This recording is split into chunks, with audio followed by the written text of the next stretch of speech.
দেখছে বাঙালিরা, তাদের জন্য কি মেসেজ আছে সেটা আমি একটুখানি দেখে নিতে চাই যে কি হতে চলেছে এই উইকের মধ্যে বা আগামী কিছু দিনের মধ্যে বা এই মাসটাই দেখে নি। প্রেম ভালোবাসার এই মাসে কি হতে চলেছে কালেকটিভের সাথে আমি সেটা দেখিনি, কি আশা করা যায়।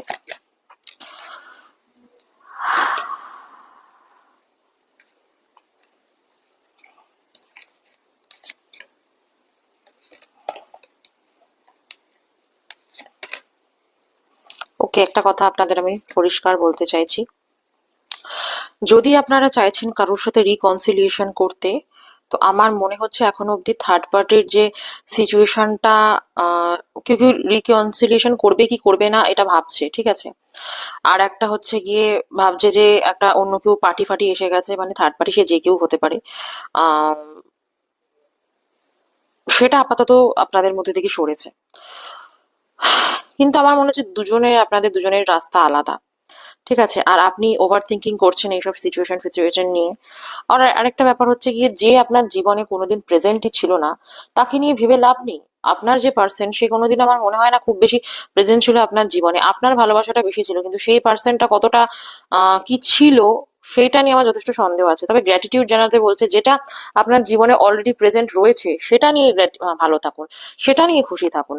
যে আপনার জীবন থেকে চলে গেছে, যার জন্য আপনাদের জীবনে এত মানসিক অশান্তি হয়েছে, সমস্ত কিছু প্রবলেম হয়েছে, তাকে বারে বারে মনে করে ওভার থিঙ্কিং করে তো নিজের জীবনটা নষ্ট করার কোনো মানে হয় না, না। এগুলো হচ্ছে শুধু শুধু নিজেকে কষ্ট দেওয়া, নিজের আত্মাকে কষ্ট দেওয়া, নিজের পোটেনশিয়ালকে কষ্ট দেওয়া। ও, আপনাদের মধ্যে কেউ কেউ ব্লক রয়েছে কারোর লিস্টে, আপনারা কোনো কিছু করেছেন কি তাদের জন্য? Do not wait for me please.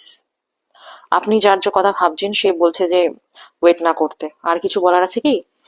I wish I could be fully honest with you. এই পার্সন আপনার যে রয়েছে সে কিন্তু আপনার সাথে ফুললি অনেস্ট নয়। সুতরাং যেতে দিন, ওভার থিঙ্কিং করতে হবে না, কাউকে এন্ট্রি দিতে হবে না। I cannot express myself. আমি বুঝতেই পারছি আপনি এমন কারোর কথা ভাবছেন যার সাথে আপনি আপনার কথা বলতে চাইছেন, ভেবেছিলেন যে থার্ড পার্টি ফেড পার্টি চলে গেছে হয়তো, এবার এই তো ভ্যালেন্টাইন্স উইকে, আমি জানি মনের মধ্যে একটু পাখি ওড়ে, তো আবার কথা বলতে চাইছেন, কিন্তু আপনার থটস গুলোকে একটু রিডাইরেক্ট করতে হবে। যে আপনার জীবনে প্রেজেন্ট রয়েছে তাকে নিয়ে ভাবুন, যে আপনাকে ব্লক করে দিয়েছে, যে চলে গেছে, যে থার্ড পার্টির সাথে চলে গেছে, তাকে লাথি মেরে জীবন থেকে তাড়ান। আমি শুধু এটাই বলবো, ওভার থিঙ্কিং করতে যাবেন না, পাস নিয়ে অত নাচানাচি করতে হবে না। ভ্যালেন্টাইন্স বুকে যদি কেউ আপনাকে ফুলটা না দেয়, নিজে ফুলটা কিনে, চকলেট কিনে বাড়িতে বসে নেটফ্লিক্স দেখুন, ঠিক আছে। কিন্তু যে ব্লক আপনাকে করে দিয়েছে তাকে কল করে I love you, I miss you, আমি তোমাকে ছাড়া বাঁচতে পারছি না, তোমার কথা মনে পড়ছে, এই সব কাজ করতে যাবেন না প্লিজ। ধন্যবাদ, ভালো থাকবেন। হ্যাঁ, ফলো লাইক শেয়ার করতে ভুলবেন না, ঠিক আছে। গুড।